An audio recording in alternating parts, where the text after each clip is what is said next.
கிழக்கு நியூஸ் நேயர்களுக்கு வணக்கம். நான் பத்ரி சேஷாத்ரி. ஈரான் மீதான போர் தாக்குதல் தொடர்ந்து கொண்டிருக்கிறது. இஸ்ரேலும் அமெரிக்காவும் சேர்ந்து ஈரானை ஒட்டுமொத்தமாக அழித்து விடுவது என்ற எண்ணத்திலேயே இந்த தாக்குதலை தொடுத்திருக்கின்றன. தாக்குதல் ஆரம்பித்த ஓரிரு மணி நேரங்களுக்கு உள்ளாகவே அதன் சுப்ரீம் லீடர் அலி காமினி கொல்லப்பட்டிருக்கிறார். அதை அடுத்து பல்வேறு விஷயங்கள் நடந்திருக்கின்றன. ரொம்ப சுருக்கமாக பார்த்தோம் என்றால், ஈரான் மீது இஸ்ரேலும் அமெரிக்காவும் சேர்ந்து தாக்குதல் நடத்துகின்றன. முக்கியமான பல தலைவர்கள் ஈரானில் கொல்லப்படுகிறார்கள். ஈரான் உடனடியாக இஸ்ரேலை மட்டும் தாக்காமல் சுற்றி இருக்கக்கூடிய முக்கியமான வளைகுடா நாடுகளையும் தாக்கியிருக்கிறது. அந்த வளைகுடா நாடுகளை மட்டுமில்லாமல் மேலும் சில இடங்களையும் அது சேர்ந்து தாக்கியிருக்கிறது. அது அவ்வளவு விரிந்து பரவி இருக்கிறது. என்னன்னா, ஐக்கிய அரபு அமீரகம், Saudi Arabia, Bahrain, Qatar, Oman, Kuwait, இதுதான் கச்சா எண்ணெயும் இயற்கை எரிவாயுவும் கிடைக்கக்கூடிய இந்த 6 இடங்கள். இதை தவிர ஜோர்டான், இஸ்ரேல் நம்ம ஏற்கனவே சொல்லியாச்சு, ஈராக், அதுக்கப்புறமா சைப்ரஸ் வரைக்கும் தாக்கியிருக்கு. 10 நாடுகள் தாக்கியிருக்கு மொத்தமாக. ஸோ இதோடைய விளைவு என்ன அப்படின்னா, அந்த முன்னொரு முக்கியமானதாக இந்த தாக்குதலை பரவலாக்கியிருக்கு. அடுத்தது, ஈரான் கத்தார் பகுதியை ஒட்டி ஈரானுக்கும் வளைகுடாவுக்கும் அருகே ஒரு சின்ன ஜலசந்தி இருக்கு, ஹார்முஸ் ஜலசந்தின்னு பேர். அதன் வழியாக கப்பல்கள் போவதை தடுத்து நிறுத்தி இருக்கிறது. இது 2 விதமாக நடந்திருக்கு. ஒன்று, மிரட்டுதல் மூலம், இது வழியாக ஏதேனும் கப்பல் போனால் அது மேலே குண்டை போடுவோம் அப்படின்னு சொல்வதன் மூலமாக ஒன்று. இரண்டாவது, இந்த கப்பல்கள்லாம் இன்சூரன்ஸ் எடுக்கும், போர்க்காலத்துக்கான காப்பீடு அப்படின்னு ஒன்று எடுப்பாங்க. அதை காப்பீடு தரக்கூடிய நிறுவனங்கள் எல்லாம் நிறுத்திவிட்டன. ஸோ அதையும் கொஞ்சம் டீட்டெயிலாக பார்ப்போம். அதன் காரணமாக ஒன்று, அந்த ஷிப்பிங் எக்ஸ்பென்ஸே அதிகமாக இருக்குது. அதுக்கு மேலே எப்போ வேணாலும் மேலே குண்டு விழுந்து அழியலாம் அப்படின்னு இருக்குது. ஸோ இதோட இம்மீடியட் இம்பேக்ட் என்ன அப்படின்னா, இந்தியாவுக்கு பிரச்சனையா அப்படிங்கிறத அலசி ஆராய போது தான் இந்த கட்டுரையோட நோக்கம்.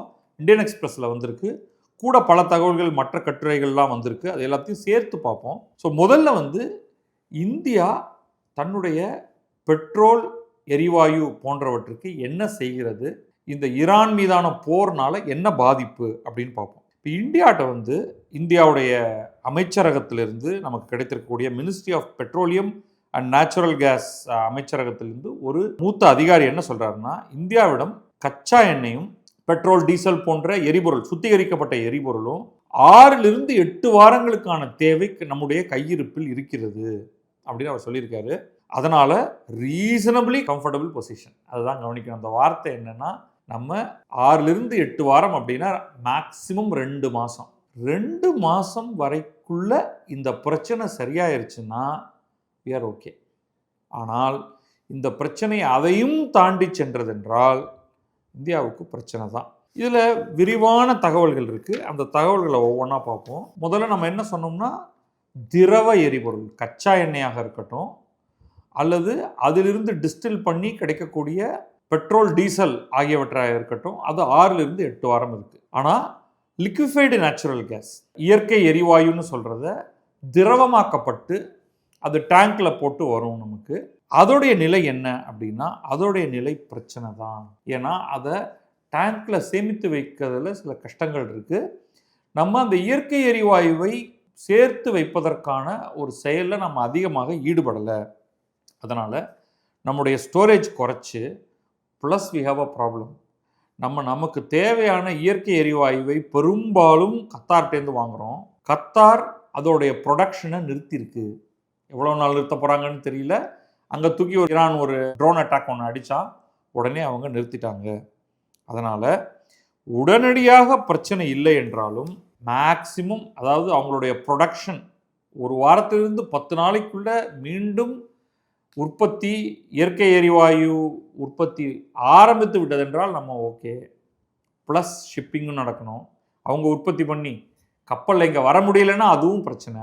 இல்லைன்னா இயற்கை எரிவாயு சம்பந்தமான பிரச்சனை இருக்கும். அப்படின்னா நம்ம வீடுகளுக்கு கிடைக்கக்கூடிய எல்பிஜி சிலிண்டர் வருது இல்லையா, அதில் பிரச்சனை. சில வண்டிகள் எல்லாம் கேஸில் இயங்குது இல்லையா, அதில் பிரச்சனை, அதெல்லாம் ஏற்படும். நம்முடைய கச்சா எண்ணெய் எந்த அளவுக்கு நம்ம இது வரைக்கும் வாங்கிக்கிட்டு இருக்கோம் அப்படின்னு பார்த்தீங்கன்னா, நமக்கு ஒரு நாளைக்கு 2.5 to 2.7 மில்லியன் பேரல் நமக்கு தேவைப்படுது. இதில் கிட்டத்தட்ட 40% நம்ம பொதுவாக இந்த வளைகுடா நாடுகளிலிருந்து வாங்கி கொண்டிருந்தோம். சமீபத்தில் ரஷ்யாவிடமிருந்து வாங்குவதை குறைத்துக்கொள் என்று அமெரிக்கா நமக்கு அழுத்தம் கொடுத்ததால வளைகுடா நாடுகளிலிருந்து வாங்குவது கிட்டத்தட்ட 50%, பாதிக்கு பாதி என்று மேலே ஏறி இருக்கிறது. அது எல்லாமே இப்பொழுது பாதிக்கப்பட்டிருக்கு. இந்தியா தான் உலகத்திலேயே 3rd largest consumer of crude oil. சீனா, அமெரிக்கா அப்படிங்கிற அந்த 2 நாடுகளுக்கு அடுத்ததாக மிக அதிகமாக கச்சா எண்ணெயை நாம் இறக்குமதி செய்து பயன்படுத்துகிறோம். நம்ம பயன்படுத்துறதே அதிகம், அதில் 88% இறக்குமதி செய்யப்படுகிறது. நம்ம உள்நாட்டிலிருந்து நமக்கு கிடைப்பது வெறும் 12% தான். அதே மாதிரி கேஸ் கன்சம்ஷன் பார்த்தா அது 90%க்கு மேலே நமக்கு வெளியிலிருந்து வருகிறது. அதில் மேற்காசியா மிக முக்கியமான இடத்துல இருக்குது. எனவே நமக்கு ஒரு பெரிய சிக்கல் இருக்குது. ஒரு 10 நாள் கேஸ் தாக்கு பிடிக்கும், பெட்ரோல்னா ஒரு 6லிருந்து 8 வாரம் தாக்கு பிடிக்கும். இதில் ஸ்டாக் எப்படி இருக்குன்னா 2-3 விதத்தில் இருக்குது. ஒன்று, க்ரூட் ஆயில் ஸ்டாக்கே நம்மக்கிட்ட இருக்குது. அதுக்கப்புறமா அது க்ரூட் ஆயில் ஸ்டாக் எப்படின்னா இந்த சுத்திகரிப்பு நிலையங்களே வாங்கி வச்சுருக்காங்க. அவங்க அடுத்த 25 நாளைக்கு அதெல்லாம் சுத்திகரிப்பு செய்வாங்க. அது தவிர இந்தியாட்ட ஸ்ட்ராட்டஜிக் பெட்ரோலியம் ரிசர்வ்ஸ் அப்படின்னு சொல்லுவோம். அது நம்ம டக்குன்னு நம்ம எடுக்க மாட்டோம். பட் எல்லாம் டிப்ளீட் ஆகுதுன்னா நம்ம அதில் கையை வைக்கிறத தவிர வேறு வழி இல்லை. ஸோ அதுவும் நம்மக்கிட்ட ஒரு வாரத்துக்கான சுத்திகரிப்புக்கு ஆன தேவையான விஷயம் நம்ம கையில் இருக்குது. ஸோ இதுதான் இன்றைய நிலை. இதில் இந்த ஈரான் பிரச்சனை தொடர்ந்ததென்றால் இந்தியா ரஷ்யாவிடமிருந்து எண்ணெயை மீண்டும் வாங்க வேண்டிய ஒரு நிலை ஏற்படும். ரஷ்யாவும் ரொம்ப ஒரு நல்ல ஒரு நண்பனாக உங்களுக்கு தேவைப்பட்டதுன்னா அதை நாங்கள் தருவதற்கு தயாராக இருக்கிறோம் அப்படின்னு தான் அவங்க சொல்லியிருக்காங்க. அது எப்படி போகிறது அப்படின்னு பார்க்கணும். அடுத்து நமக்கு 2வது பிரச்சனை எண்ணெயை விற்கிறேன் அப்படின்னு வேற ஆட்கள் சொன்னாலும் அதை இங்கே எப்படி எடுத்துகிட்டு வர்றது? ஏன்னா அந்த ஹார்மூஸ் ஜலசந்திங்கிறது மூடப்பட்டிருக்கிறது, அல்லது அங்கே குண்டு போடப்படலாம், அல்லது இன்சூரன்ஸ் விலை ஏறலாம் அப்படின்னு. அப்போ இதுக்கு என்னன்னா நம்ம வேறு வழியாகலாம் நம்ம வர வேண்டியதாக இருக்கும். உதாரணத்துக்கு ரஷ்யாவில் வாங்குகிறோம் அப்படின்னா நம்ம அதை அரபிக்கடல், இந்திய பெருங்கடல் வழியாக கொண்டு வரலாம். ஹார்மூஸ் ஜலசந்தி வழியாக தான் வரணும் அப்படிங்கிற அவசியம் இல்லை. ஆனால் அது என்ன ஆகும்னா அதுக்கு ஒரு காஸ்ட் அதிகமாகும், டிரான்ஸ்போர்ட்டேஷன் காஸ்ட் அதிகமாகும். அடுத்தது டேங்கர் அவைலபிலிட்டி. இந்த டேங்கர்ஸ் எல்லாமே ஒரு இடத்துலேருந்து இன்னொரு இடத்துக்கு அப்படின்னு ரொட்டேட்டிங் ஸ்டாக். இப்போ இந்த வளைகுடா நாடுகளில் பிரச்சனை இருக்கிறதுனால அங்கவே தேங்கி போயிடுச்சுன்னா உங்களுக்கு வெளியில் கப்பல்கள் கிடைக்காது, எண்ணெய் டேங்கர் கிடைக்காது. ஸோ அதையும் நம்ம மனசில் வச்சுக்கணும். பெரிய சிக்கல் அப்படிங்கிறது கச்சா எண்ணெயை விட எல்என்ஜி, எல்பிஜி அப்படின்னு சொன்னேன். ஸோ அதுக்கான சொல்யூஷன் நமக்கு இல்லை, நமக்கு இப்பொழுதுக்கு இல்லை. அடுத்தது நமக்கு எல்பிஜி வாங்குறதுக்கு ஓரளவுக்கு அமெரிக்காவிலிருந்து நம்ம வாங்க ஆரம்பிச்சிருக்கோம் அப்படின்னு சொல்கிறாங்க. அப்போ நான் கல்ஃப் சோர்ஸோடைய குவான்டிட்டியை அதிகப்படுத்துறது அப்படிங்கிறது நம்முடைய ஃபோக்கஸாக இருக்கும். பட் இதில் என்ன கவனிக்கணும் அப்படின்னா, மேற்காசியா பிரச்சனை வருது அப்படின்னா அமெரிக்காவுக்கே தேவை இருக்கும் அப்படிங்கிறதுனால அவர்கள் அதை பிறருக்கு ஏற்றுமதி செய்வார்களா அப்படிங்கிற ஒரு கவலையும் இருக்குது. இதை கவனிக்கணும்.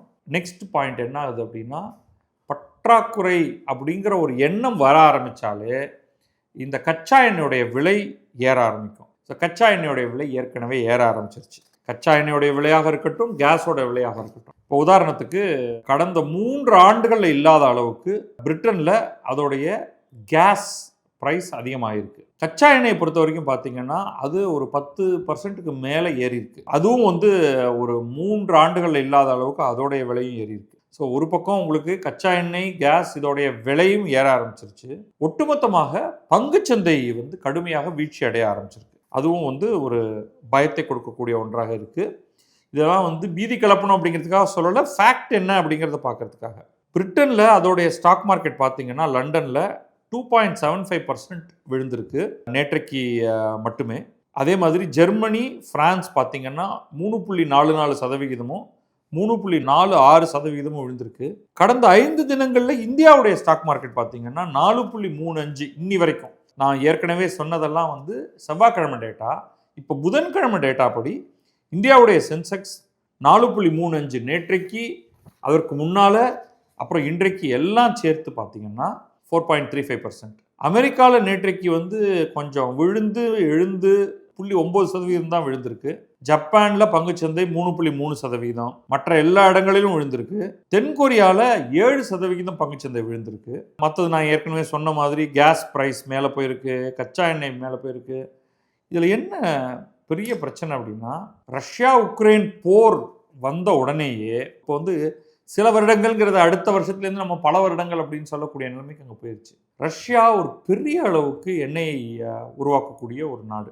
அப்போ ரஷ்யாவுடைய எண்ணெயை நாங்கள் வாங்க மாட்டோம் அப்படின்னு பலவேறு ஐரோப்பிய நாடுகளும் சொல்ல, அவர்கள் வந்து உலகத்தின் மற்ற பகுதிகளில் இருந்து அந்த எண்ணெயை வாங்க ஆரம்பித்தார்கள். அப்போது ஓவரால் என்ன ஆகுதுன்னா, மார்க்கெட் சப்ளையில் ஒரு டிஸ்ரப்ஷன் ஏற்படுது. அப்போ இந்தியா போன்ற நாடும் சீனாவும் போய் அதை ரஷ்யாட்டேருந்து வாங்கினா அமெரிக்கா அதை வந்து தொல்லை கொடுக்க ஆரம்பிச்சது. முதல்ல ரொம்ப ஒன்றும் சொல்லலை, பட் பின்னாடி ஒரு கட்டத்துக்கு பிறகு நீங்கள் வந்து ரஷ்யாவிலேருந்து வாங்கக்கூடாது, நீங்கள் ரஷ்யாவிலேருந்து என்ன வாங்குறதுனால தான் நீங்கள் கொடுக்குற காசில் தான் அவங்க ஆயுதம் வாங்கி உக்ரைனை தாக்குறாங்க என்றெல்லாம் அமெரிக்கா வந்து கதை கட்டியது. இப்போ என்னடான்னா, ஈரான் மீதான ஒரு தாக்குதல் இதை முழுமையாக ஆரம்பித்து வைத்தது அமெரிக்காவும் இஸ்ரேலும். அது ஈரானுடைய எண்ணெய் உலகத்துக்கு போகலை, ஏன்னா அதை வந்து கட்டுப்படுத்தி அதை யாருக்கும் விற்கக்கூடாதுன்னு சொல்லி இந்தியாவும் அதை வாங்க முடியாத ஒரு நிலையை ஏற்படுத்தி இருக்கிறார்கள்.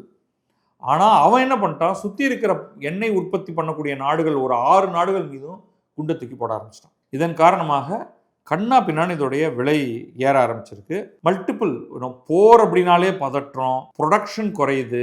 சவுதி அரேபியாவில் அராம்கோ மிகப்பெரிய ரிஃபைனர், அங்கே ஒரு ட்ரோன் அட்டாக் நடந்திருக்கு, கத்தாரில் ட்ரோன் அட்டாக் நடந்திருக்கு. இதெல்லாம் சேர்த்து கச்சா எண்ணெய், அதன் காரணமாக பெட்ரோலியம், டீசல், இயற்கை எரிவாயு அத்தனையோட விலையும் ஏறப்போகுது. இது அத்தனையோட விலை ஏறினா அடுத்து என்ன ஆகும்? இன்ஃப்ளேஷன், பணவீக்கம் அதிகமாகும். ஏன்னா நீங்கள் உட்கொள்ளக்கூடிய உணவிலிருந்து அத்தனை பொருட்களுமே வண்டியில் தான் எடுத்துகிட்டு வரப்படுது. இந்த வண்டியை இயக்குவது எரிபொருள். எரிபொருளுடைய விலை ஏறி இருக்கு. ஏறினது மட்டுமில்லை, பற்றாக்குறை கூட ஆகலாம். அப்படின்னா ஒரு இடத்துல விளைவிக்கிற உணவுப் பொருளை இன்னொரு இடத்துக்கு கொண்டு போக முடியாது.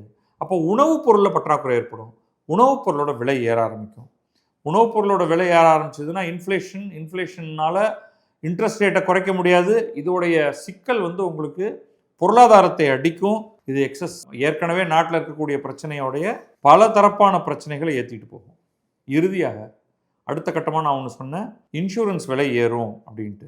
இன்சூரன்ஸ் விலை ஏறுறது என்ன பண்ணும் அப்படின்னா, இந்த ஆயில் டேங்கர் எக்ஸ்போர்ட், அது ஒரு இடத்துலேருந்து இன்னொரு இடத்துக்கு எடுத்துகிட்டு போகிறதுக்கான விலை ஏறும். உதாரணத்துக்கு சிலது கொடுத்துருக்காங்க, மிடில் ஈஸ்ட்லேருந்து, மத்திய கிழக்குலேருந்து சீனாவுக்கு சூப்பர் டேங்கரில் ஆயில் எடுத்துகிட்டு போகிறதுக்கான விலை பார்த்திங்கன்னா இப்போ வந்து சுமார் $4 லட்சம் ஆகிருக்கு. ஒரு வாரத்துக்கு முன்னாடி இது வெறும் $2 லட்சம் தான் இருந்திருக்கு. அப்போ ஒரே வாரத்தில் இந்த டிரான்ஸ்போர்ட்டேஷன் காஸ்ட் மட்டுமே 2 மடங்கு ஆயிருக்கு. இன்சூரன்ஸ் காஸ்ட்டு 5 மடங்கு ஆயிருக்கு. அது 0.2%. அதாவது உங்கள் கார்கோ மொத்தமாக இப்போ வந்து $100 மில்லியன் கார்கோ அப்படின்னு வச்சுக்கோங்க. அப்போ இந்த இன்சூரன்ஸ் ப்ரீமியம்ங்கிறது 0.2% இருந்தது. இப்போ அது 1%. 5 மடங்கு இன்சூரன்ஸ் காஸ்ட் அதிகமாக இருக்குது. அப்போ இதெல்லாம் எங்கே வைப்பாங்க அப்படின்னு நினைக்கிறீங்க? எல்லாத்தையும் தூக்கி பெட்ரோல் பொருள் மேலே தான் போடுவோம்.